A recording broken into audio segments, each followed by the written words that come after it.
जलंधर को शिवपुत्र और सिंधुपुत्र कहा जाता है।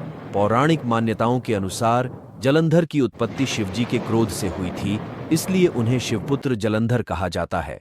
जलंधर को सिंधुपुत्र भी कहा जाता है और यह नामकरण भगवान ब्रह्मा द्वारा किया गया है। जलंधर के जन्म को लेकर पौराणिक कथा भी खूब प्रचलित है। जलंधर का विवाह वृंदा के साथ हुआ। वृंदा कालनेमी नामक असुर की पुत्री थी। वृंदा भले ही असुर की पुत्री थी, लेकिन वह भगवान विष्णु की परम भक्त थी। जलंधर आगे चलकर असुरों का शासक बन गया। उसे दैत्यराज जलंधर कहा जाने लगा।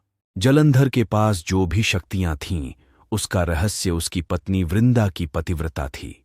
वृंदा के पतिव्रत धर्म के कारण देवता भी जलंधर से जीत नहीं सकते थे। इस कारण जलंधर को अभिमान हो गया था और वह संसार में आतंक मचाने लगा था। इतना ही नहीं, जलंधर देवताओं की पत्नियों को भी सताने लगा। जलंधर का आतंक बढ़ता ही गया। वह कैलाश पहुंचकर पार्वती जी को अपने अधीन करना चाहता था। इस पर शिवजी क्रोधित हो गए, जिस कारण महादेव और जलंधर के बीच युद्ध भी हुआ। लेकिन जलंधर की शक्ति के कारण महादेव का हर प्रहार विफल होता गया। जलंधर की हार उसकी पत्नी वृंदा के पतिव्रता भंग होने के बाद ही निश्चित थी। इसलिए भगवान विष्णु जलंधर का रूप धारण कर वृंदा के पास पहुंचे। वृंदा को लगा कि ये जलंधर है।